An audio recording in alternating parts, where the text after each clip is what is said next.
Uh, First of all, I want to thank everybody for attending the meeting tonight. We're having another good turnout, and it's good to see. Let me check to see who's here.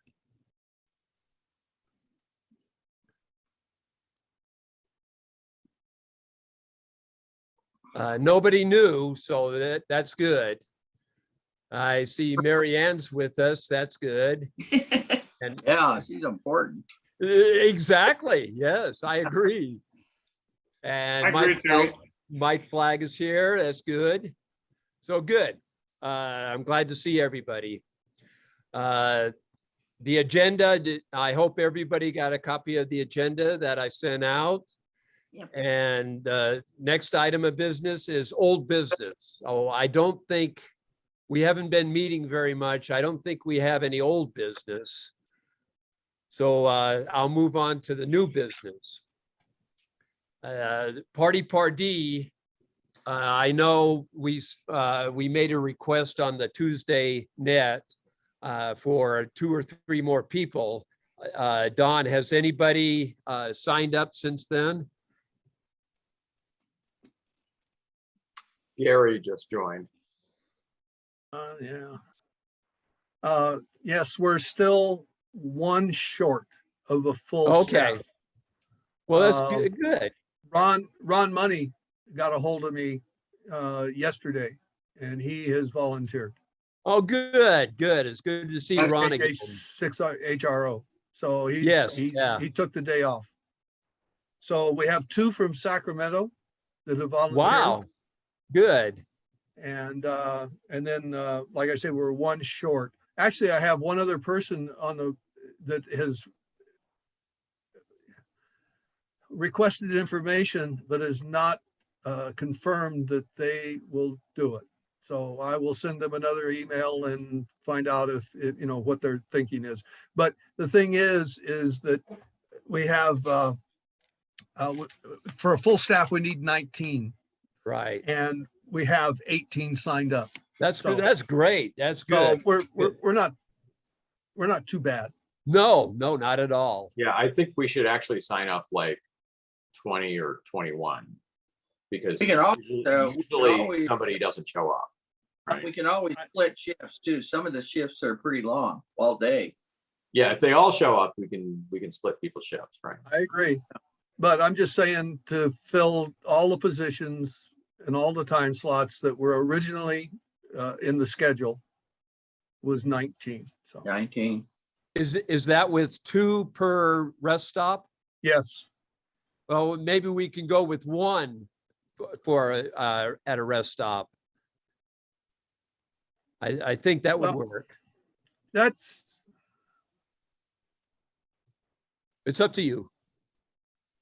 Sometimes We'll see.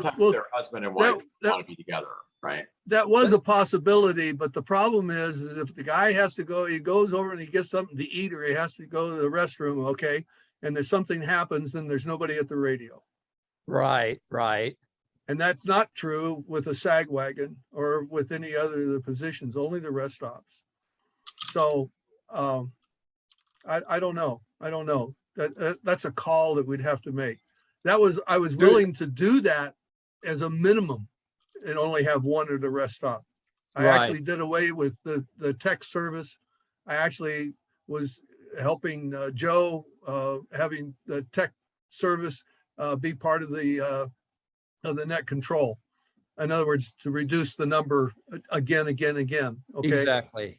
But we'll see what works out. Do they have a rover again this year? One of the sag wagons is a rover. They have nine sag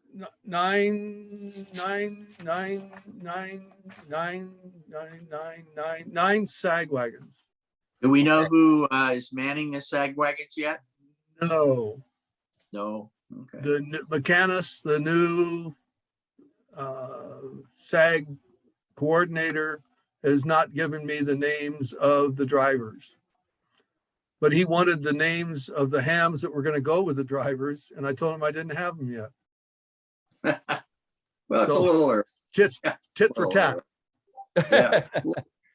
Well, maybe usually they have a rover that just drives around the course. They don't need a ham operator with them in the rover. So if we are one short, maybe that could be the vacant spot. But anyway, There's ways around it. So, okay, yeah, good. We'll figure yeah, that out. the tech service passing out the antennas and the tiny trackers and stuff like that is not a full-time job.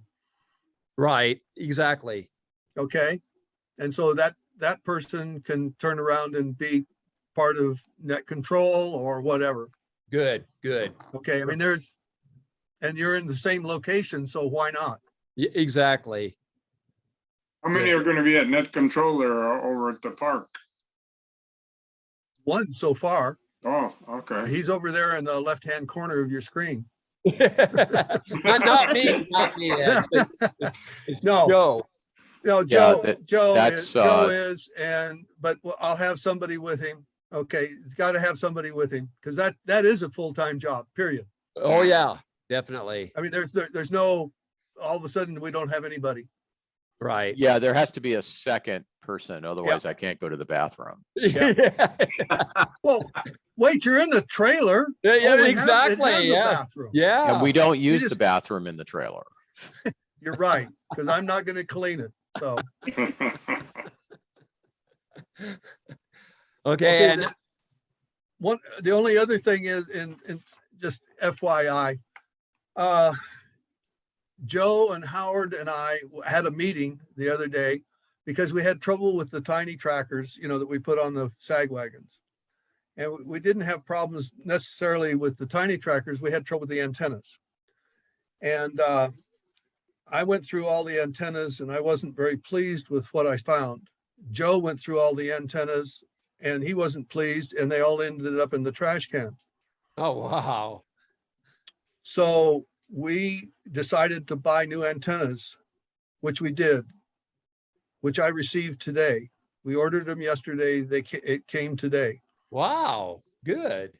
Well, I explained to ham radio outlet that we were in dire need and what it was for. And they said, oh, okay, we'll expedite shipping and there's no charge. Nice. Mm-hmm. So we received those today, and I'll modify it comes with 10 or 12 foot of RG58 cable on it. And per Howard's request, they have PL 259s on one end. And I'll cut off the 10 or 8 feet, whatever it might be, and make them and put on the new SMA males so that they fit under the tiny trackers. Good. So Thank that's you. happened. Thank you. Yeah, it cost us some money, but the tiny trackers only put out 5 or 6 watts. So, any SWR, and we had SWRs, that were all up, way up high. We had some that were 9. Infinite. I mean, that's pathetic. That means you transmit, but you don't get anything out the antenna. And you burn your finals out in the tiny Burn tractors. the finals out. And I think that might be part of the problem with some of the tiny trackers, that they don't put out full output. Okay. They fold back. They probably have a fold back circuit. Yeah, no, I think those things just don't, if you don't have the right antenna on them, they don't, Yeah. I agree. It's that death. I have 2 of them that I own myself, and I put a UHF antenna on them by accident one time, which didn't work very well. And I noticed that I couldn't hear it at all. And my receiver is, 30 feet away from the thing. Wow. Well, we depend upon the tiny trackers, for position of sag wagons, throughout the course for emergencies, who is closest and whatever. Okay. Right. So Right. having good antennas, I think, is a necessity, not just oh, gee, they're kind of Yeah. nice to have to show. So we replaced people that all, can we see 'em. replaced all the antennas. So we'll Right. replace all the antennas, and we will have 2 spares that are not being used. Good. Right. And don't worry about the money. We'll be getting money back from the bike club. So I'm sure that'll more than cover the cost. No, the antennas were $25 each, So And we that's, got 10 of them. 10 of them Yeah. So that, plus yeah, tax. So I think it was 20 $264. usually we get $500 from the bike club. So it's, That's okay. I'm not worried about it. I was okay. worried more that the tiny trackers weren't going to work. Exactly. Okay, good. Any more discussion on party? Yeah, I've got a question. Are you going to be sending out the list of frequencies that are going to be used for the event, or is it just the repeater and that's it? It's the repeater, yeah, for this one, we use the repeater, just our repeater. just our repeater. And Okay. both VHF and UHF, right? Yeah, we generally Yeah.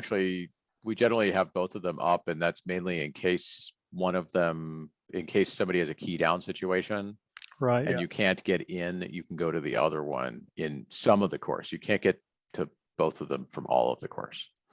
Somebody like W6FS that keys down for, for 15 minutes. We have had, and W6FS hasn't been the only one that has an open mic. So it happens. So We have at least one open mic incident every time we do. Yeah, oh, I this. know. Yes. I found out you can't sit on the microphone. No seat. You just put no seat on your microphone, and then that everybody will know not to sit on it. The other thing is the radio got really hot. Was really warm. I mean, What's that burning? Why is my Baofeng on fire? The paint was burning off the cover. It was the QYT, Oh, so 25 well, watts. So anyhow, enough. Okay, I have to apologize. I don't know who Gary is. Call sign. Gary, tell us your call sign. Greg just joined too, actually. Oh, Greg just come. So we're up to Gary, your 11. mic is muted. There he is. KG's. Oh, there's Greg Kirkowitz. there's Greg, I know Greg, but who's Gary? Gary. Unmute. Can you hear us, Gary? I asked him to unmute. I don't know if he did. That should pop a little box up on his screen.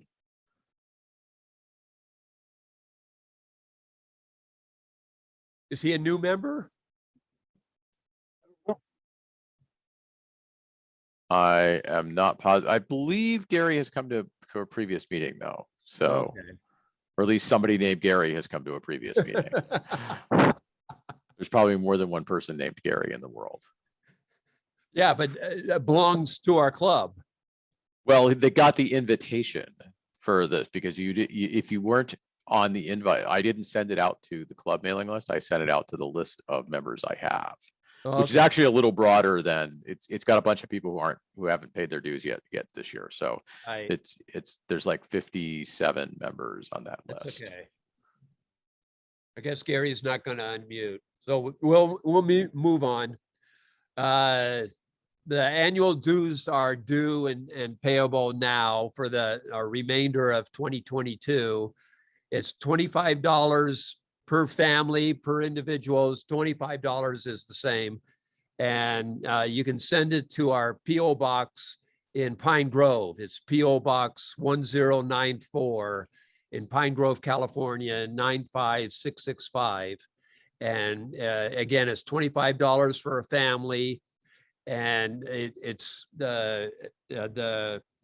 will cover our operating costs mainly for the repeater for the rest of the year. So if you haven't paid, please do so now. The club relies upon the dues to function during the rest of the year. So if you haven't paid, please do so now.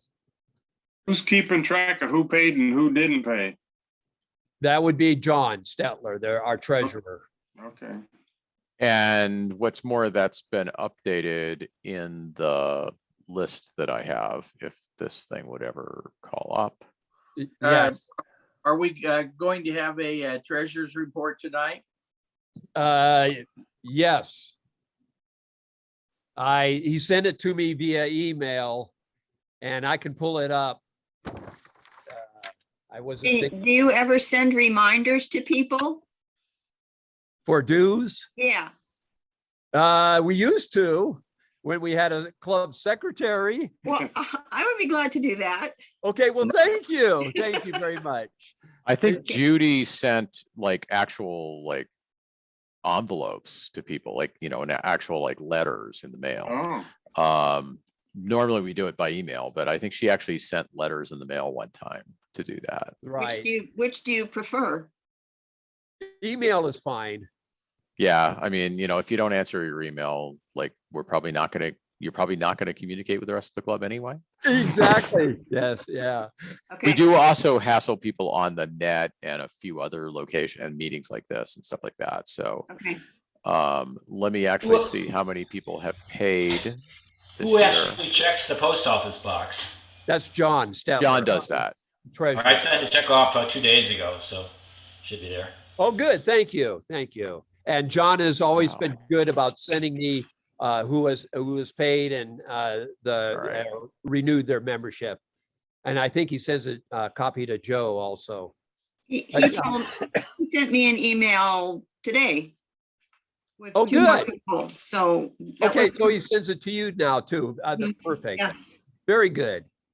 so you have a I- record too, who paid and who didn't? Okay.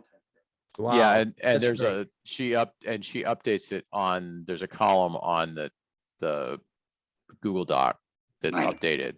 So I can look at this and see who's actually, you know, paid for this year. Good. I can't thank you enough, Mary Ann, for all you do for the club. And I want to thank all of you're doing an excellent job. That's good Thank to you. see.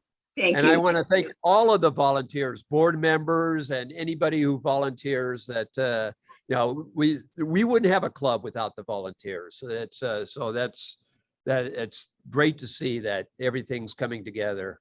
Yes, 20 people have paid so far this year. Good. One, 20, yeah, and not including me. I haven't paid yet. So I noticed that. We weren't going to say anything. Ah, anything that involves like paper mail, like takes me a month to do.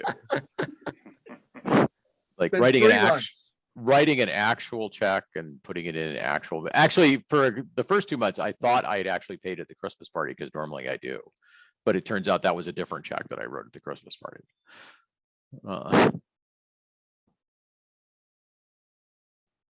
we have quite a bit of work to do to get everybody paid if we've got 57 on the list. There's 57 on this list. I suspect some of these people are like dead and they've moved somewhere else or whatever. No, there's no one dead on this list. Not I that- did. I did- That's good. Good. I removed the silent keys from the list when I hear about them. But or at least I think I have. But there's 57 unique emails because when I do the invite for this meeting, I drop all the emails into the Google Calendar invite. And that's why you all get a Google Calendar invite, and like 5 or 6 of you actually respond to it. Okay, so I pulled up John's treasurer's report. So that the beginning cash balance on February 1st of this year was 1794.95. And the ending cash balance at the end of February was 1613.42. So we are down about $180 over the course of the last month, which is good. It's 181.53 to be exact. So that's good. We're still way above what we need to have in our account to be for the state of California requires us to have a certain amount in our balance to be a club. So, and we're way above that. So we're doing good. I didn't know that. Yeah. Yeah, it's something, John knows more about this than I do, but we have to have a certain amount in reserve, and even though we're not a 501(c) or 501(c) or whatever it is, that we still have to have a certain amount on reserves. I think for to cover the insurance, or I'm just guessing off the top of my head now, but I know we have to have a certain amount, and we're way above that. In It's fact, like go ahead. politicians got to stick their nose into everything, huh? Of course, yeah. And I'm sure they collect their dues and fees from us. So I know. Any chance they get to grab some money, they will. Hmm. But so in fact, before we've had to actually spend some money because we can't go above a certain amount. Otherwise, they'll tax us from here to eternity. And so we've actually had to spend some money to stay under that amount. I think it's $2,000 or maybe it's $1,800. But like I said, John knows more about this than I do. So anyway, does anybody have any questions about what we've discussed so far? But treasurer's report, annual dues, party. No. Okay, and then we'll move on to the featured presentation. Do you want to take it away, Howard? Go.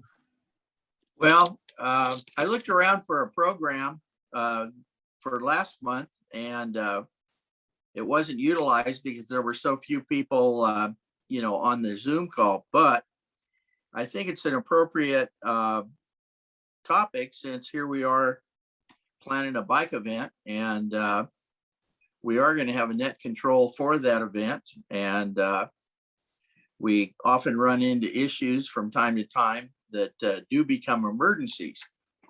And with the state of affairs, we always can be effective and important in an emergency. The topic is emergency net control operations, a California perspective. And there were several people involved in the preparation of this program. One of them was our own Greg Kirkowitz. So I think that's pretty good. So this program, if you want to review it again on your own, is on the ARRL website. And there are a number of good informative programs and articles of information on the website if you haven't poked around on that. So we'll get started. Yeah, so I shared the presentation. So everybody should be able to see the Fine. first page.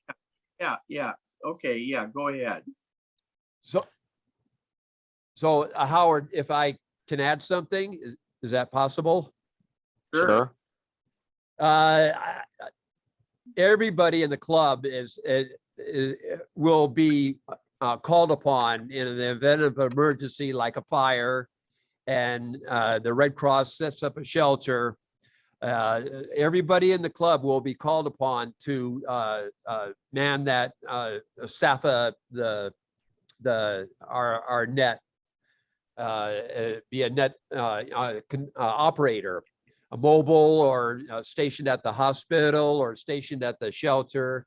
And so it is extremely important to no experience is necessary, but the bike ride will be a good practice run for a net operation. It's not an emergency, but it's a good practice run in case of emergency. So it's it's very much needed that this presentation will be is excellent. And, you know, looking at all the qualifications from Gary, it's quite impressive. I don't know what it says American Red Cross RTT, and I have no idea what RTT stands for, but I'm sure we'll find out. So yeah, again, thank you, Howard and Don, for putting this together. And back to you, Howard. Okay, I'm going to turn it back to Joe. Go ahead, Joe. Okay, so this course talks a little bit about, this is actually really intended for like, if you're doing a net control in like, or it covers the protocols and stuff are for any net. Some of this stuff that's early that talks about the layout and how to staff it and all that stuff, that is mainly oriented towards people who might be doing net control in an emergency operations center. Like we were doing in Puerto Rico, where we had 2 nets we ran, and there was, you know, 70 people in the other side of the room that were doing other random things associated with responding to an emergency. Most of the, you know, if like most of the cities around the Bay and stuff like this, they have an EOC room where all of the, every function, wait a minute, somebody needs to be let in here. Every function needs to be represented at the EOC. So there'll be somebody from the fire department, there'll be somebody from, you know, law enforcement, usually there'll be somebody from the government, like maybe the mayor, maybe somebody from the mayor's office, that sort of thing. And so so the radio will be sort of attached to that somehow. Sometimes in like the next room or, you know, sometimes they're actually in the same room. Sometimes they're like in a little alcove or in the next room down the hall or something like that. Well, so that stuff about layout and stuff like that is talking about that. Joe? Yeah. In Amador County, the EOC, the Emergency Operations Center, is at the sheriff's office.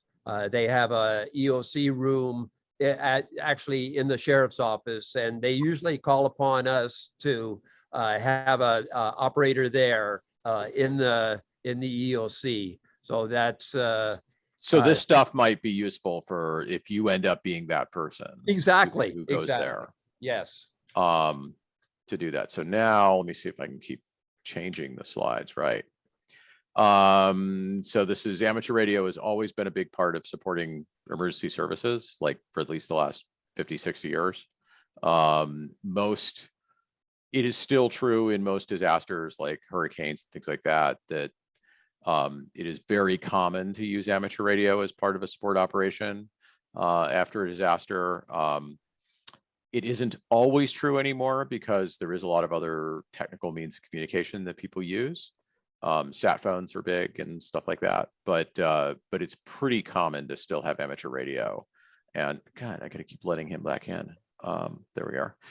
And there's Gary fell out. Yeah, Joe, that's Gary Madison from the YOLO Amateur Radio Club, Mount Vaca. He's Right. trying to attend the presentation here, but he had a hard time getting in for some reason. So this is a picture of a 1970s net control operation. I actually was in one like this in Baltimore. This is actually, I believe the guy on the, Gary is here, right? He is. Right. So tell us who these 2 people are.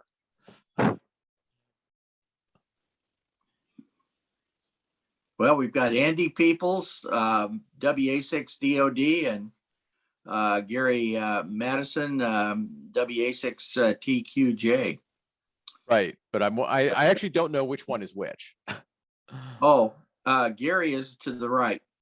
Oh, Gary's the guy on the right. All right. Yes. And you can see actually they have HF radios behind them. Right. So they're doing a net control on HF. And they have some VHF radios up above on the second shelf. Yeah. So back in the 1970s, a lot of stuff happened. There was still a lot of stuff on 6 meters, like 42 megahertz and stuff like that. So in California, only state police are still there. So you would see a 42 megahertz transmitter in some of these net control operations back then.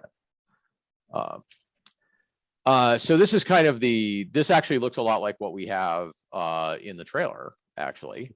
We have this is all VHF, but those are VHF, UHF radios. And so a net control station can be just that simple, right? It can be just a couple of radios to be able to run a control net on a couple of different frequencies. Generally, you dedicate a radio to a frequency in a net control situation because you really don't want to be switching frequencies, because when you're off the frequency, you're not hearing somebody else, right? And anybody could ask for attention at any time on your net. So you want to have a radio. If you're running more than one net, which is pretty common in these situations, you want to have one radio for each net. And that's what they're doing here. As you can see, actually, it looks like that lower one. Well, no, that's a repeater frequency that's on. Those are both on repeater frequencies in there. So this is kind of the layout. You usually have a second person who's with you, who either is a logger or a scribe, because generally speaking, you will be logging everything you do as a net control. So when somebody calls you and asks for something, you don't answer them, you write it down and then you answer them. And that makes sure that there is a time dated log of everything you did, which can be really important in reconstructing events if something goes wrong.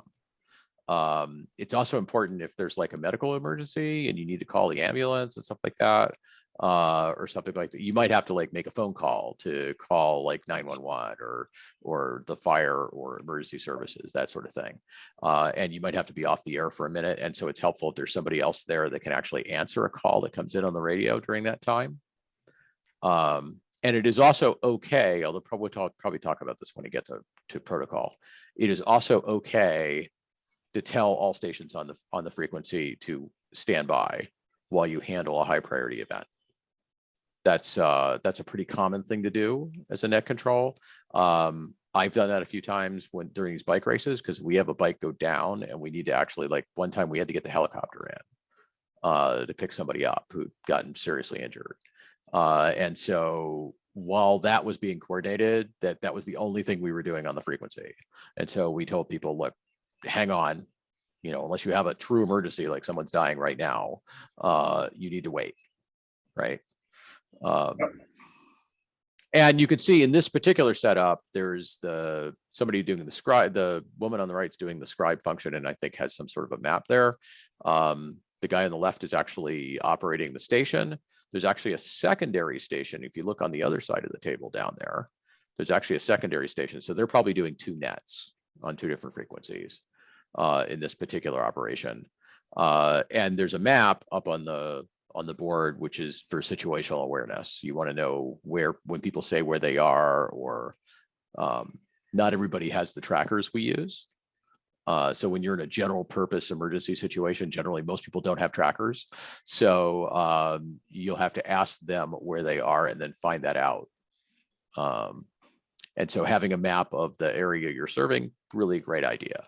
It looks like a fire map. That actually looks like one of the fire maps. Yeah. Are you interested in the specifics on what this is? Sure. Yeah, this is the setup that's used by the Yolo County Amateur Radio Mount Vaca Club for the Davis Double Century 200-mile event. That map you're looking at there is actually the bicycle course. Mm-hmm. And you are correct, there are two separate radio stations there, but they have each, if you look at that console right over the lady's shoulder there, it has a red on it. Yeah. There's two consoles set up, one on this side and one where the guy with the blue hat is sitting. And they actually have access to 6 different radios. Either console can go to any of the 6 radios. And the map is actually tracks the APRS trackers going around the course. Oh, okay. So that's exactly what we do with, we'll be doing that in a month at Party. Come by and watch if you want. This is Gary, WA6TQJ. I'm not sure you can hear me. Yeah, you're fine. Okay, yeah.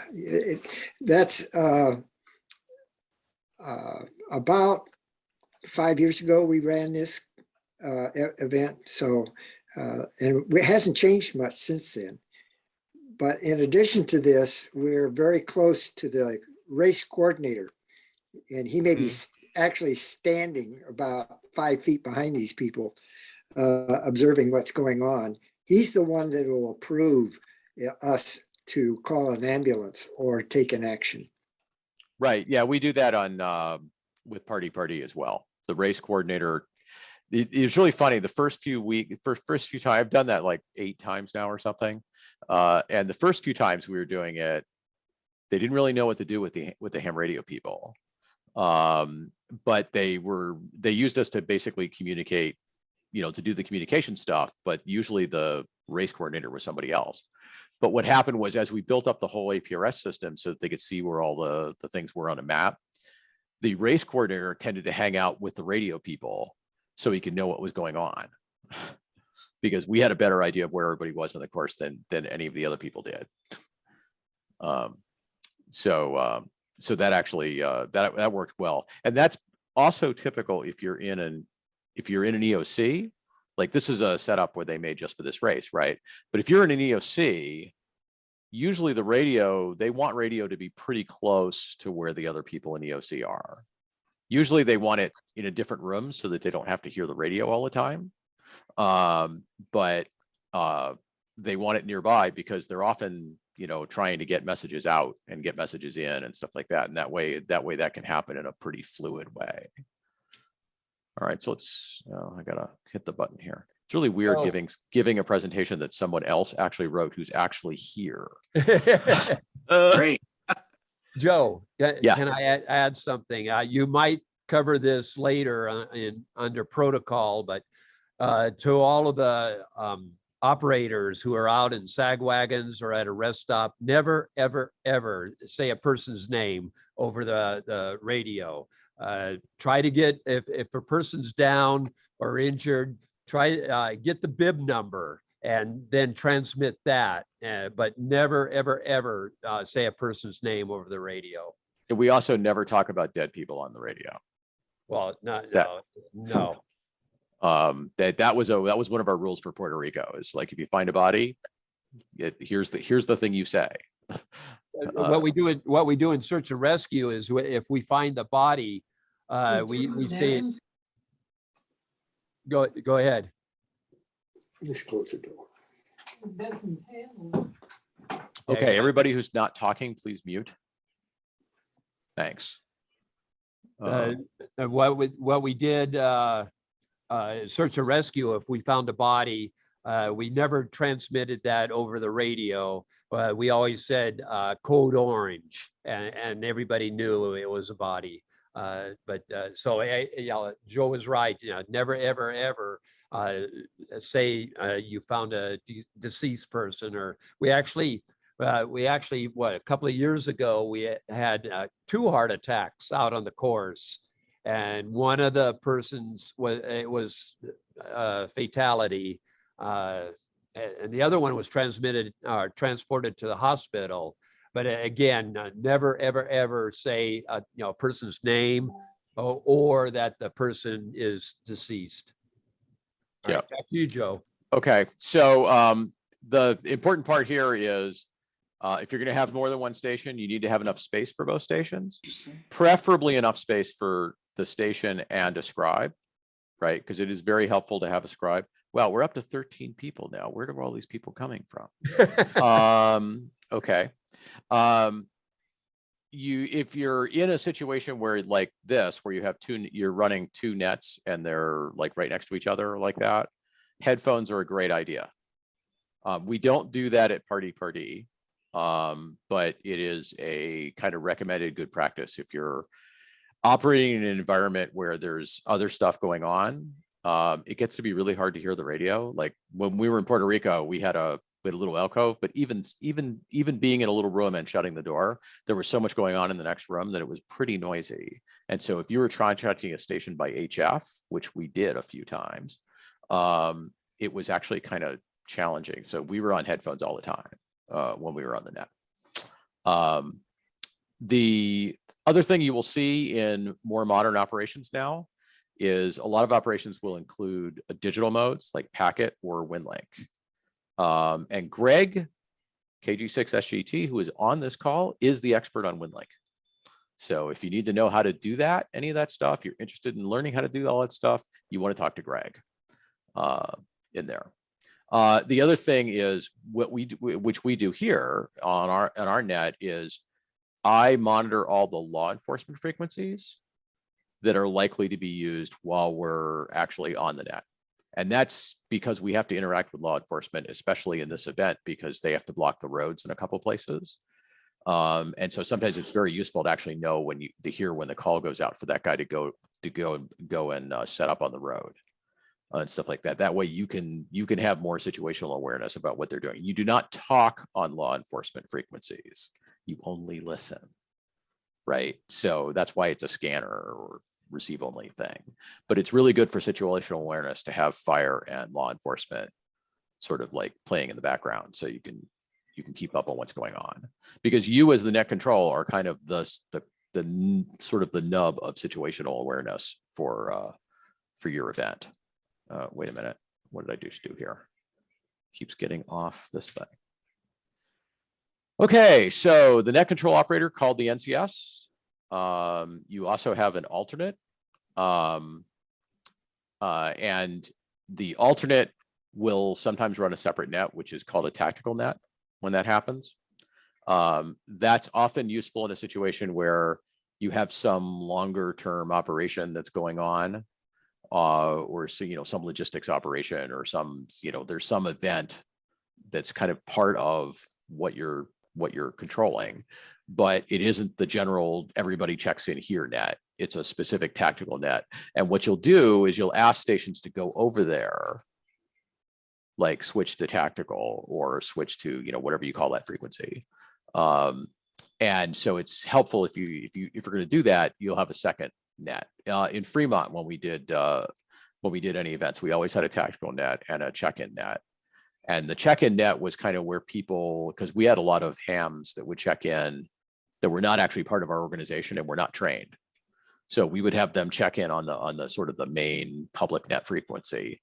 And then we had a tactical net that we would send our people over who were with fire engines or whatever for the exercise too. Having a runner that can actually take messages or receive messages from wherever they're generated, because you're not the source of any information. You're passing information that other people, other positions need to pass, right? You're primarily a communicator when you're doing this. So you're keeping track of where the radio stations are that you're talking to, but you're also passing messages back and forth, and you don't originate those messages generally. So they come from like an EOC, or maybe like a race coordinator in the case of the bike races. And so if that person isn't right with you, having a runner to go there so you don't have to leave the radio to go deliver a message or something like that is a really good idea. Go. Yeah. We just had a search for a homicide victim a few days ago, and we were using the LTAC an LTAC frequency. So my ICOM radio, my handheld, doesn't work with that, but the Bofangs are great for those types of frequencies. So and you might tell people about the Christine Merton search, where everybody had we were using an LTAC frequency or VTAC frequency, and you had to change everybody's radio to receive that. Yes, I programmed like 70 Bofangs that day. Yeah, it was pretty bad. So LTAC and VTAC are state of California frequencies that are dedicated to government function. And so when the state is involved in, or maybe even county, when they're involved in a large operation, they will often bring their own portable repeater and set it up. Ours was mounted in a truck. And so they show up with a repeater, and it's on, there's like 30 of those frequencies or something. And the repeater will be on some random one that just happens to be there when you get there. And so one of the things you have to do is program all your radios to be on the frequency that they want. So in a real operation, you would have practiced this ahead of time, maybe. And so you will, like, when we do these operations, we know way ahead of time what the frequencies are. But sometimes you don't, right? Sometimes you just show up and it's like, oh yeah, we're using this frequency for this, right? And there's actually a form to write all your frequencies on. I'm trying to remember which it's an ICS form, but I can't remember the number right now, that you're actually supposed to have your frequency layout on. And when I showed up in Puerto Rico for Red Cross, they just handed me one of those and said, here's your data, right? And so you have to program your radios right then. So one of the things is, if you respond to an emergency, be able to program the radio you bring with you, right? Know how to program that radio, probably without a computer, right? Because you probably won't have a computer with you unless you bring your computer with you too. You probably will have to program the radio by hand. So learn how to program your Baofeng if that's what you're going to bring. Yes. Or whatever radio it is, because most people do not know how to program those radios from the keyboard. I had to learn on the fly. Yeah, and as I already mentioned, that a scribe is kind of a good idea in here. This concept of a shadow, by the way, a shadow is a person who goes with another named person. So it is quite common to have an amateur person assigned to shadow some official, like a fire commander, fire captain, sometimes the incident commander, that sort of thing. And basically, if you're like that guy's bodyguard. You follow him around all the time. And when he needs to send a message, he gives it to you, and then you run over here and get it sent. But so that is a position that a ham could actually end up in, and in that situation, you're probably not even talking on the radio very much. You're probably just taking down a message, and you're responsible for getting that message someplace where somebody with a radio can get it to where it's supposed to go. Sometimes you'll be in the field, like they'll send a ham with somebody, like if their communication system is down, which is not unusual in emergencies because you don't know what the disaster will be. Sometimes the local government communication systems are inoperative.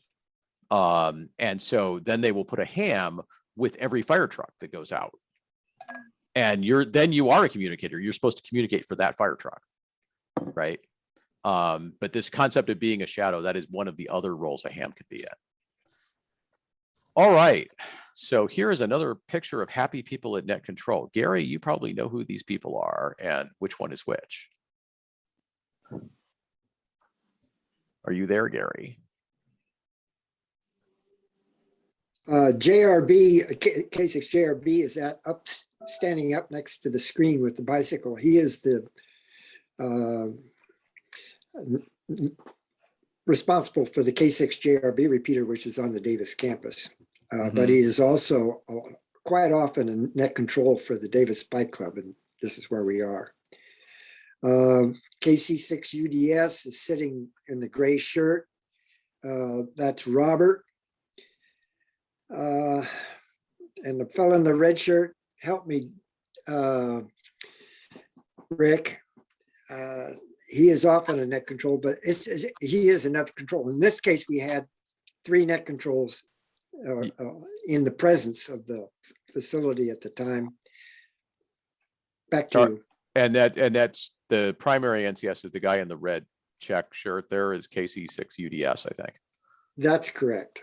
Yeah. No, KC6UDS is in the gray shirt. Oh, okay. Alan is in the red shirt. Alan is in the red shirt. Okay, that's KG6KDJ, I think. Or at least that's what it says on the slide. That's right. KG6KDJ is in the red shirt. Right, you can see they both have those consoles to control the radios in front of them, which is that's very cool, actually. Yeah. So this is a well-prepared setup. This is a pretty good setup. So these are the things you need to know before you go to become a net control procedure.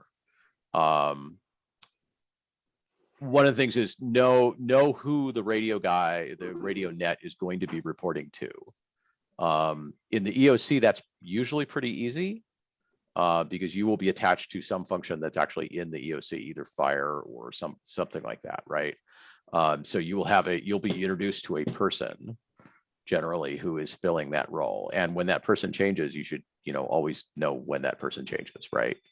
And that sort of thing. There will be or most of the time you'll have a call-out procedure for getting people involved in your net.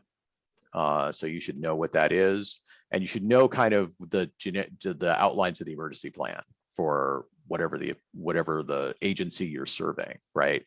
So if you're attached to the same agency you serve all the time, this will be easy, right? Because you'll probably have even practiced this with that agency. With the bike race, we kind of know how this, because we do it every year, right? Although we're out of practice because we haven't done it for 2 years. But that sort of thing. But if you show up on an event to be a ham and be an NCS, one of the things you should ask is, what is your emergency plan and what are your procedures? Because they'll be different for every like served agency you go to, right? If you're serving a different police department or a different fire department, chances are they'll do things a little bit differently than you're used to. So know what their plan is for you. And usually that's pretty simple, is that they'll tell you the kind of things they use you for, or they'll be using you for. They'll tell you kind of, simple stuff like when you need to be there, what the shifts are, how to, are you always in the EOC building? Are there remote locations where you might have to be, that sort of thing. I don't know, Gary, do you want to add anything to that? No, you're doing a fine job. Keep going. Okay. This is the coming in and coming out, right? Know where your goes intas and goes outas are as a net control. So in ICS, there are named functions like logistics. Like logistics is a function. Generally, radio is under logistics, actually. So there'll be somebody who's like the logistics person in your EOC or in your event, right? And so if a message comes in that goes to logistics, that might be like a good example of that is if you've got a bunch of shelters and they need supplies, they will make a request for stuff, and when that comes into the EOC or that comes into the net, that has to go to whoever runs logistics for that area, right? And so you'll know who that person is, know whether you're supposed to pass messages to anybody who asks, or whether there's only named people that you're supposed to do this. And also know who's authorized to send a message on the radio, right? Because that's kind of the goes intas and goes outas. With a bike event, that's pretty simple, because usually there's a ride coordinator, and that's generally the only person you'll be giving messages to and from, maybe one or two other people. But generally it's like, that's not a strict ICS operation. If you're in a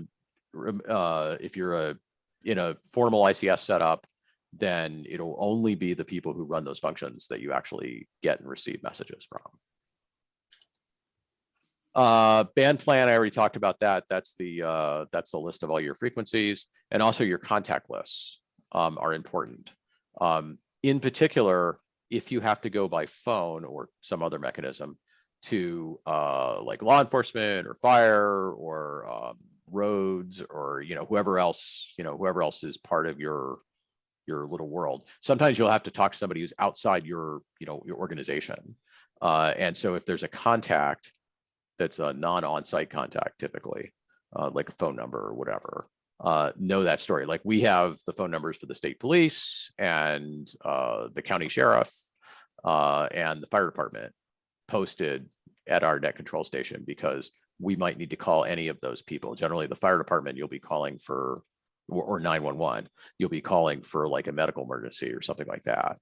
But you might have to call the police to coordinate with them if they're like supposed to be blocking a road for you. And like typical thing happened last time we were there. There was an agreement that the state police would close Highway 88 at a certain time at a certain place for the bike ride. Turns out they didn't show up, right?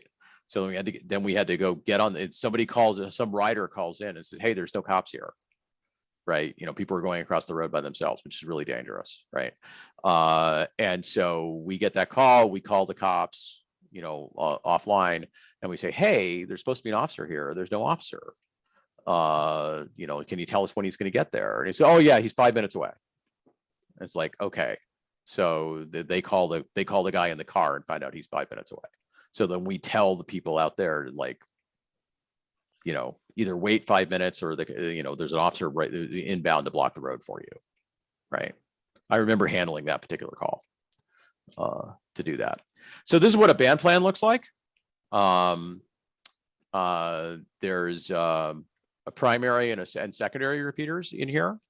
And then you can look, there's other frequencies that you might actually be using at different times. I noticed 14655 appears as an Aries frequency. That's actually the one we used in Puerto Rico, actually, as well, for all of our communication. But these things will be generally set up before the event happens, or you'll get them when you get there. If you're taking over from somebody else who's already set up the nets and everything like that, you'll get a sheet that looks like this, that has all this information on it. Important to know where your net should be conducted. Like in this case, I assume the primary repeater is probably where they actually conducted the net. And maybe these other repeaters are used for tactical nets. I don't know. Can you explain that? Sure. This is a 200-mile course, and the repeaters doesn't cover all of that course. One repeater didn't cover all of those courses, sections of the course. So you would sort of move from one repeater to the other as you went around the 200-mile course. Oh, okay. That makes sense. We do that for Sierra Century. When we were doing Sierra Century, the Amador repeater does not cover part of the Sierra Century course. So we would use a repeater that was on Mount Auckham. So in that case, what we did was we just ran 2 separate nets in the net control, one on each side. And so as the riders progress from one part of the course to the other, they'd be, or SAGs progress from one part of the course to the other, we'd send them to the other repeater when they were getting to some place where they were likely to go out of coverage soon, because we knew where they were on the map. And so we'd call them and say, okay, you're going to run out of coverage in like a mile. So switch to Mount Auckham. I could add 2 more if you'd like. Sure. It's important that you contact the repeater control people before the event and gain permission to use the repeater. That's a courtesy that's mandatory almost.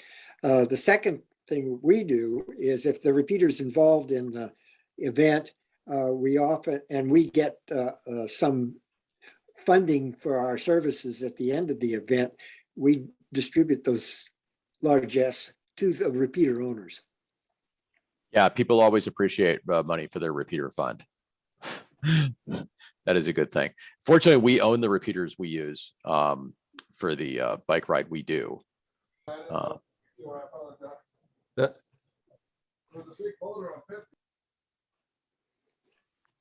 you trying to say something?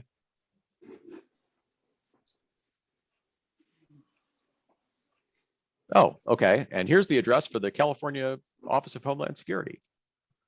This is an example of having an off-site contact list, right? For people you might actually need to do. This is I suppose this is Cal OES. Now, no. Oh. Cal OES is another entity. This is okay. What it is. Okay. Right. Now we get to talk about pro words and protocols to actually use on the air and what the differences between them are. So most of these are most of these are probably words you've used. But when you're actually in net control, you are always going to use the right word at the end of your transmission. And the reason why is because it's important to be extremely clear to what the other station should do when they're talking to you, right? So if you say over, that means you expect them to come back to you. If you say out, then you're done with that station. And what that means is somebody else can call you at that point. Like if you're in the standard discipline is you will say your call sign or maybe your tactical call sign, depending on how the net works. But you'll say a call sign and you'll wait for net control to recognize you. And the reason why is because there might be, he might be on 2 different nets. He might hear 3 people talking and you can't necessarily hear everybody that he hears. So you have to wait for him to come back to you. So you'll say, you know, WA6TOW, come back, right? And once the net control recognizes you by saying your call sign, then you give your message, and when you're done, you know, when he'll say over for you to talk, and then you'll say over for him to talk, right? And you'll keep doing that until one of you is done, and then you'll say out, right? Sometimes you'll say clear, right? So there is a little bit of a difference between out and clear. Out is just like, I'm done right now. Clear is I'm leaving the frequency, right? And if you have to give information to somebody, when they're reading you information, they will typically read it in 5 or 6 words. You know, if you're supposed to copy something for, you know, like I'm going to give you an address you need to go to, for instance, you will say the numbers, and then the station will stop, and then you'll say copy. When you've got them written down, you'll say copy, and then you'll get more of the address, and then you'll say copy, right? And that just lets the other station know that you've caught up, right? To do that. The other thing that's on here that's really important is it's really important to be disciplined in your communication when you are a part of an emergency net. So don't add information you don't need to add. Don't make comments. Don't, you know, say, wow, it's really hot out here, you know, or something like that, right? You know, that's not informational. And so you need to stick to, you know, just what you need to say, and say it in the fewest possible words, right? Because the frequency is a shared resource. Everybody needs to get their information to and from you. And the simplest thing that net control can copy is the easiest thing, right? Less is more. Gary, do you have anything you want to add? Along that last one, a nice test of the effectiveness of a net is how much clear time there is. That is when nobody's talking, because that means that frequency can be used instantaneously by anybody who absolutely needs to be on frequency. Right. If you need to get to net control, that's your time, right? When the frequency's idle. Right. And you monitor various nets, you'll hear chatter. That's not what you want to hear if you're running a race or another type of event as an amateur radio communication service. You don't want to hear that chatter. You want to hear just the instructions going back and forth between net controls and other parties. Yeah, I must admit, one of the things that happened in Puerto Rico is once the amateurs got there, we were running all the communications nets. Before that, there'd been some Red Cross people with a couple of nets that were set up. And I think the 3rd day I was there, or 4th day I was there, somebody walked up and said, God, you guys are like the military. You're like super professional about this. These nets sound awesome, right? And it was because they were listening in the other room. They were hearing us talk to all the Red Cross people in the field, right? And we were actually being, you know, pretty disciplined about net protocol, but none of them had been trained in how to do that. So they were listening to our net, and they said, wow, you guys are like really good at this, right? And it's always good to make a point for amateur radio by being good at what you do. Joe. Yes. We usually send out an announcement on the repeater that we are conducting a net operation, and so nobody can come in and want to talk to their neighbor or anything like that. So we usually, I think we make the announcement every 15 minutes, I believe. Yeah, our repeater actually has an automatic announcement that can be set up to go off at random times, or you can actually make the announcement. I normally don't use the automatic announcement. I actually make it every half an hour or something. But there are always people who come on the frequency who don't know, who haven't heard that, right? They just turn the radio on and they call the guy across the street, right? And so you always have to like explain that to them, right? That happens like 5 times in every bike race, right? Okay, so I need to go a little faster because we're only like halfway through the slides, and I don't want to keep you here all night. Use of your tactical call and your call sign. Now we always use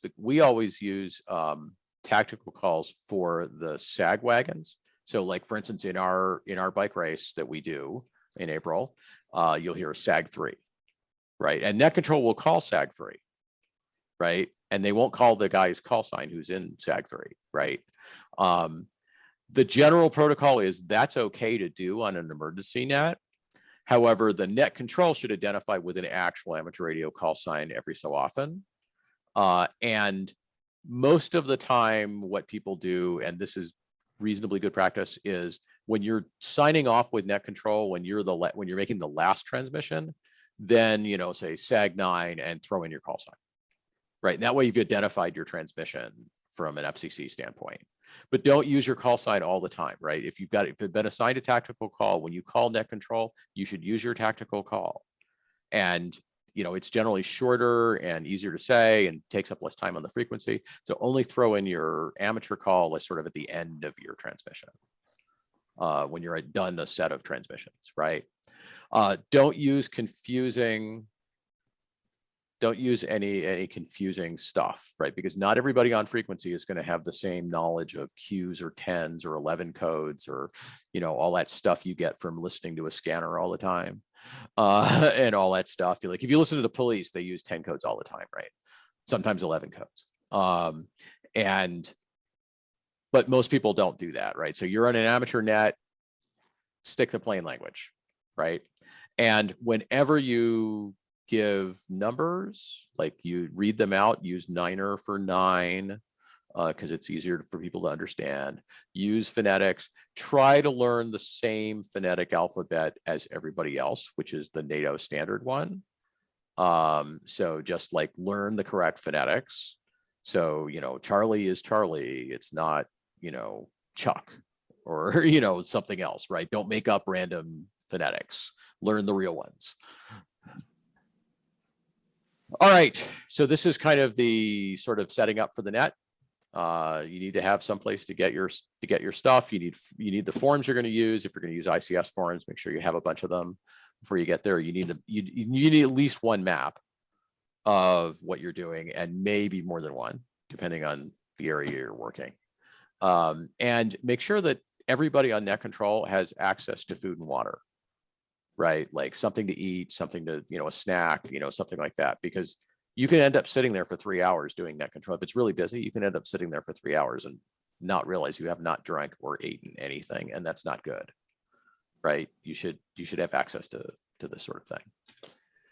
All right, so this is an ICS 213 form. ICS stands for Incident Command System. It's the most common system that's used for emergency services in the United States and even somewhat abroad now. It started, I think, in LA originally. But this is an ICS form.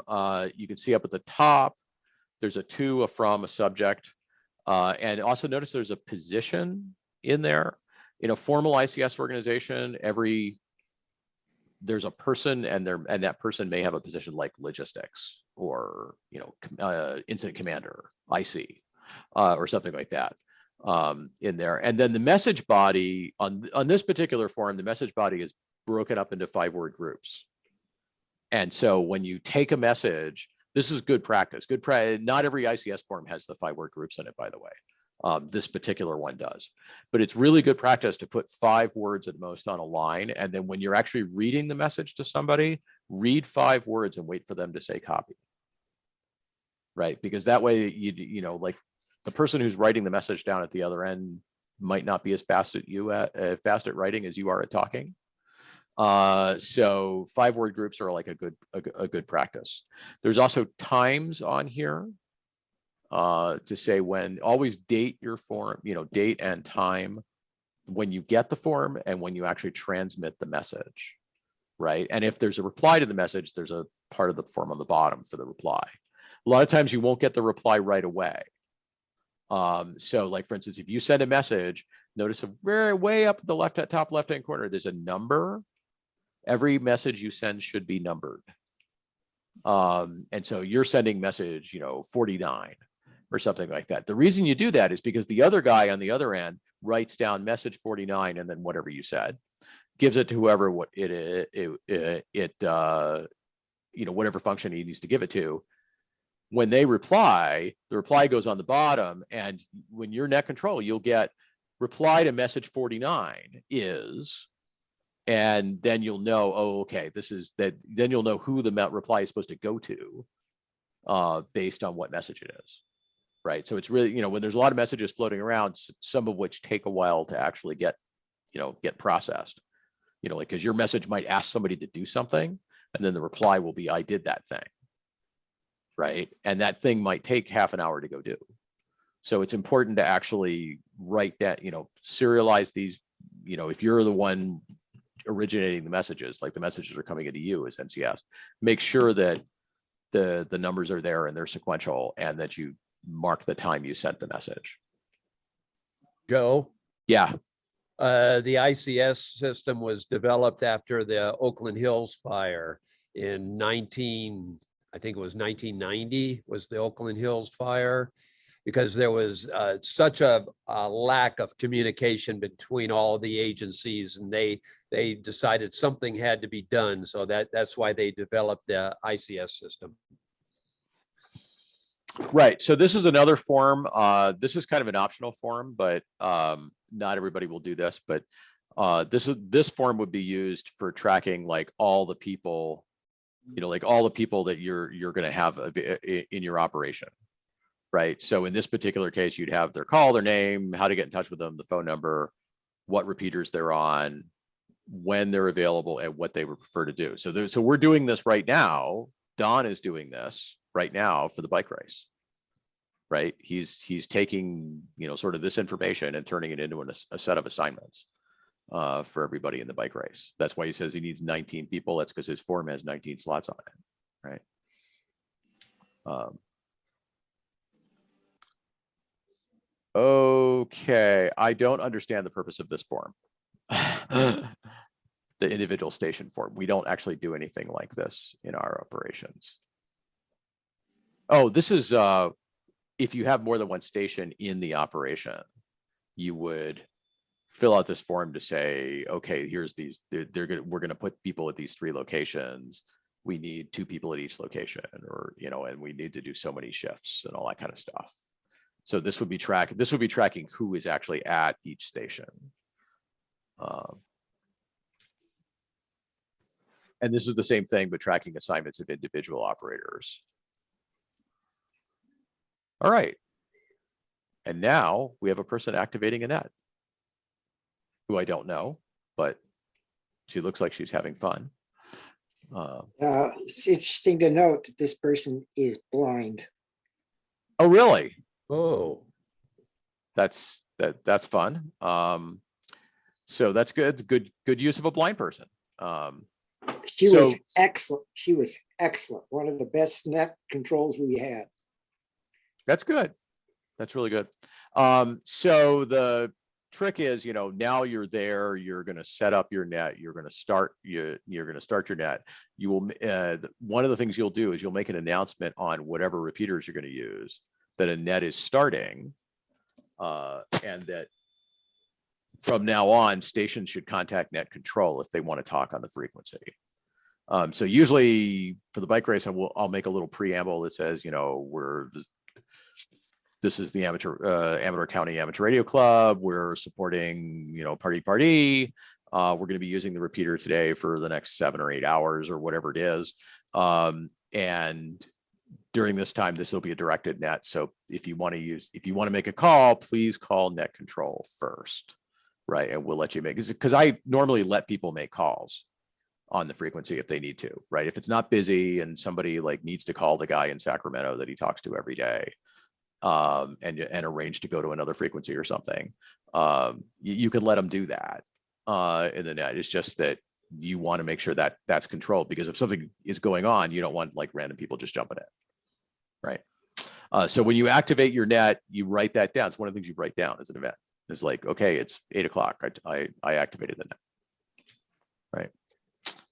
We talked about this a little bit, doing alerts, and then once the net is up, once the net is running, make periodic announcements. This you'll note this is the same way we do our regular weekly net, which is we start the net and then we say, you know, is there priority emergency traffic? You always want to take that first and get that out of the way. You will tell people it's a directed net, and then sometimes you will do depending on the situation, you might do a roll call. Like we do a roll call of members for our weekly net, because that's kind of the thing about that net is we're trying to get everybody onto the net. You might not do that with a net where you're doing sag wagons, right? You may just start up the net, say it's a directed net, and then as each one appears, you'll add them to the net, right? But they won't all be there at like time 0 when you start the net, right?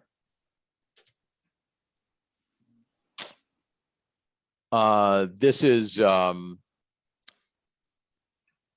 right. This is again, this is what we do in the weekly net, as we tell you know where you are and that sort of thing.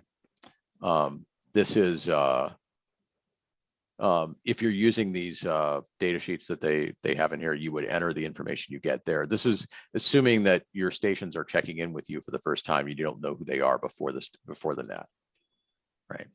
So that's how you track everybody. If you're just having people show up in a net, this is how you track them. We did this in Fremont when I was the EC for Fremont. We would do this when we did our exercises, because a lot of times we'd get a whole bunch of hams that would just call in. And so we'd write down where they were and what their station was, and you know if they had the ability to go to the other repeater we were using, because we had a UHF and a VHF. And so we'd ask them, like, do you have UHF as well as VHF, right? And things like that. And then at that point, you would actually like assign those people to stuff. Like sometimes we'd ask somebody to go somewhere to a fire station or whatever, because we were trying to practice manning the fire stations or something like that, whatever the purpose of the operation was. I'm going to go through some of this kind of fast here. Right. Here's what happens when you get emergency traffic, right? So there's the helicopter landing on the road. A lot of people will say, use the word break to indicate emergency traffic. I do that on my nets, but there are differences in how you do that in different kinds of nets.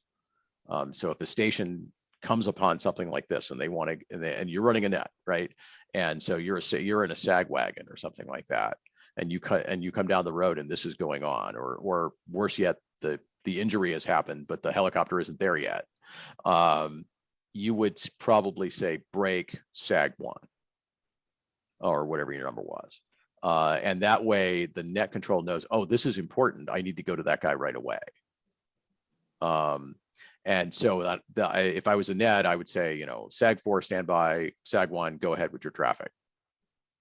Right. And then they would say, oh, I just came, you know, I'm at this location, and there's a person down with an injury that needs medical assistance here. And then we would figure out how to start the process of getting the medical assistance if that hadn't already happened.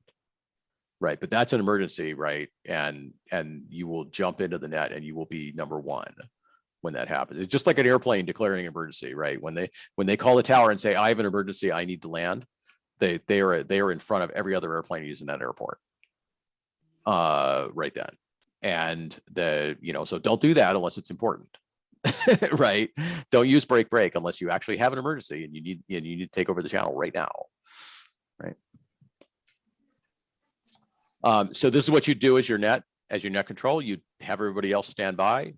You'd identify the net. You'd call that you're the net control station, and then you go back to that station when they have the emergency.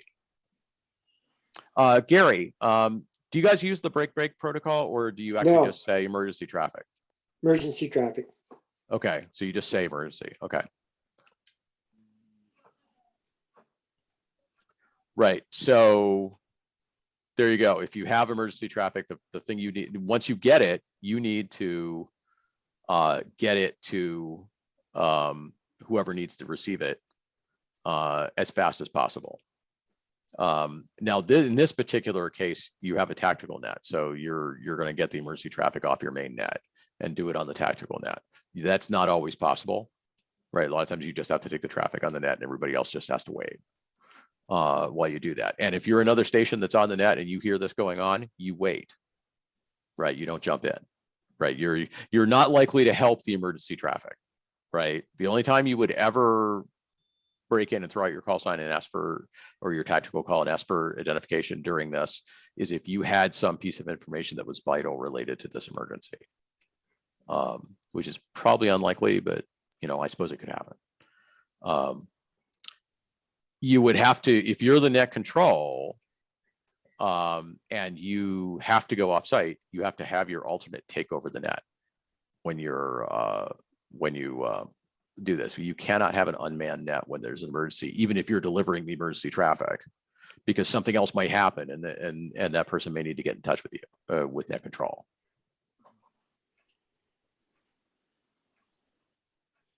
Okay, so ICS 213, you saw the form up there. If the message comes in 213, use it. But you need, at a minimum, you need to know the location, the call sign, and the station's name, and what the traffic is, right?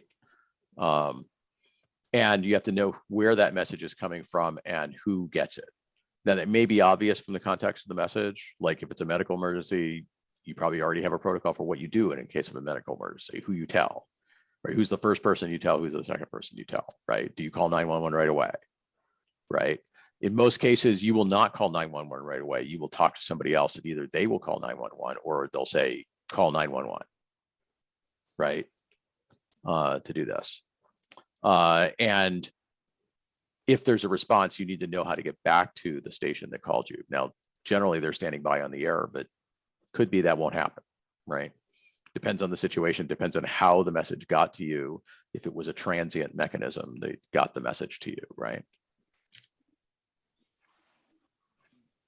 Right, the IC always gets emergency traffic, that's right. And notice it says right in the middle here, log all messages. You should log all messages anyway, but especially emergency traffic. You'll always have to log emergency traffic, right?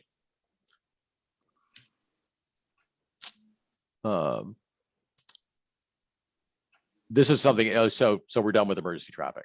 One of the things you do is you will, you'll see this in the bike races all the time, is we'll tell somebody to go somewhere, right? Like we'll say, go to rest stop 2 and deliver this thing to them, right?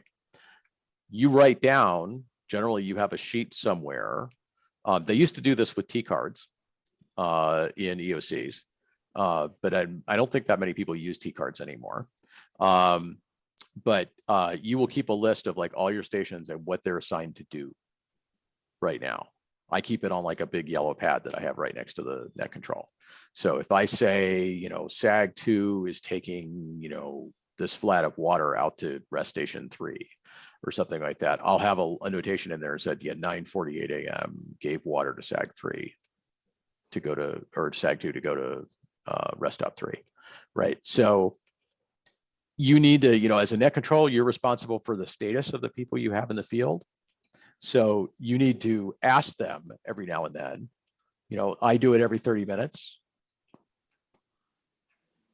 Other people do it at different intervals, but 30 minutes is reasonable, right? You call them. If you haven't heard from them in 30 minutes, call them and find out what they're doing. Just say status check or something like that. And they'll tell you where they are and, that they can hear you, because their radio battery may have died. Right? They may have had a problem. They may have gotten lost. They may have had an accident, right? And they couldn't get on the radio, right? So you want to know if your stations have gone missing out there. Joe? Yeah. You're right that we don't use T cards anymore. And also that you can call 911 from your radio. A lot of, especially out on the course, there won't be a cell signal out there. So everybody can call 911 using their radios, an auto patch. So we might have a presentation about that soon, but we do have the capability of calling 911 from our radios. Oh, right. That's possibly true, right? So what you're monitoring for, like this says repeat roll call every 2 hours. I don't actually do that. I don't do a full roll call of everybody. But I do a, kind of a rolling check. Like every half an hour, I'll actually call through, any SAG I haven't heard from in the last half an hour. I'll call them and just make sure they're okay. But the more formally, you could do the 2 hour check, right? And this is kind of the thing you're actually checking. So if you're an operator in the field, help your net control by telling the net control that you're going to go offline, right? Because if we call you to do a status check and we can't find you, and your little blip isn't moving up on the display, we're probably going to send somebody else to find you, right? So if you're saying, oh yeah, I'm going to go in the store for 10 minutes or something like that, call in the net control and just say I'll be in the store for 10 minutes and I won't be on the radio, right? All right, so message handling ICS 213, right? If you have a secondary net, you can use that to pass stuff that isn't that important, right? That's like normal health and welfare or, tactical stuff, that sort of thing. The important thing is knowing who the message is coming from, where it's going to go in your command structure. And also if the original, the thing that doesn't say here is if the originator is waiting for you to get back to them, write that down. Right. So that like, oh yeah, this person expects an answer in 10 minutes or something to do with the message. Right. And bottom line, really important in the EOC is document everything that happens. Messages in, messages out, operators on duty, operators reaching their station, operators leaving their station, write all that stuff down, because a lot of times people will walk up to you and say, this happens in our bike race all the time. Is they'll say, hey, has rest stop 2 closed yet? Right. And the site guy will just, walk up to you and ask, because sometimes the guys who run the rest stops close them just on their own recog. Right. They were told to be there till 1 p.m. And so it's 1 p.m. they're gone. Right. And so they'll close the rest stop and the radio guy will call in and say, oh, by the way, the rest stop is closing. I'm signing off for here. Right. And you'll write that down with the time that happened. And then the ride coordinator will walk up to you, half an hour later and said, hey, is rest stop 1 still running? And I said, no, they closed like 32 minutes ago. Here, see, I wrote it down when the radio guy called. So that's the purpose of documenting things, is so that you're the guy with the information when somebody needs it. Right. Okay. This is a good process for, if you have an NCS and if you have more than one NCS and you're going to swap, right? These are the things you need to do. You need to, if there's anything going on right now that like that NCS needs to be aware of, like there's a call going on, or we're waiting for a helicopter to show up or whatever, and you have to leave. Make sure you've gone through the action list of everything that's open. You'll give the other net control operator your log, and you'll also give the other net control operator the assignment list and where people are, right? So that they know that, this operator is at, rest stop 2 or whatever. And the other thing is know the duty time of all of your operators. This is true in the bike race, right? Like we have people who sign up for the morning and people who sign up for the afternoon, and they'll be at different parts of the course. Some people will be there all day, know about when your operator should be coming off duty, and call them and remind them, right? Like, okay, you're off duty at 11. So, it's 10:40, start back here, start coming back to base now, or whatever. Because you're taking care of them, right? So you're kind of like managing them. So you should like know what's happening with them and what they've committed to. And then when you actually close the net, you will actually sign off everybody on the net generally. And you should probably only close the net if whoever is acting as incident commander is okay with that. Right. Otherwise, there should be another net control operator you should be transferring to them. Right. Because if the person who's using your net expects there to be a net running and you just close the net, 20 minutes ago and all the operators went home, that's not a good scene. So don't do that. And you should collect all of your logs, all that stuff you wrote down, make sure you collect all that in one place. Sometimes you will have to turn those things in. Like when I was working with Eldorado doing animal control, we had to turn our ICS ICS 214s, which is the log form that you use. We had to turn in those forms every day to the animal control people that were running the operation. That's not always true, but you should collect all your documentation and keep it in one place to begin with anyway. And how do you learn to do this? You participate as a net controller in a net. We have a net every week. Anyone who's in this club can be a net controller for that net. So, think about it. Volunteer to do a net. Sometimes it's not that scary. There's a script, right? And it's good practice. Everybody should practice being a net control. Like I've been net control like 6 gazillion times for different clubs and things. But I would love it if there were like 10 people in our club who are really good at being net controls, right? Because then I wouldn't have to, I could get in a sag wagon and do something at a bike race rather than be a net control, right? That'd be cool, right? And we need to, you can never depend on like, a small number of people being available. So everybody should practice these skills. And this is the great set of people who actually put all this information together, which is really good. It's a pretty compact set of things to know about being a net control, right? And that sort of thing. So thank all of those people for putting all this together. And I'm not sure. I think Matt's name should be on here too. But all right. Anyway, thank you, folks. So are there questions? Here, let me stop. Well, Joe, thank you for narrating it. Well, you did a good job and added a lot of information, and the same for Gary and the same for Paul. Good job. Well, thank you, Howard.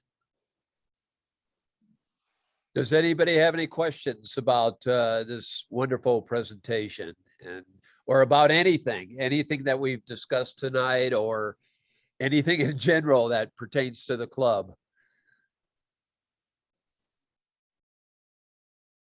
Well, hearing none, we can close the meeting now at 8:35. And again, I want to thank everybody for participating in tonight's presentation. And I want to thank everybody who has signed up for Party Pardee. It's going to be a lot of fun, and you'll enjoy it. You'll want to do this every year. So I guess that's it. And thanks again to everybody. And the meeting is now closed.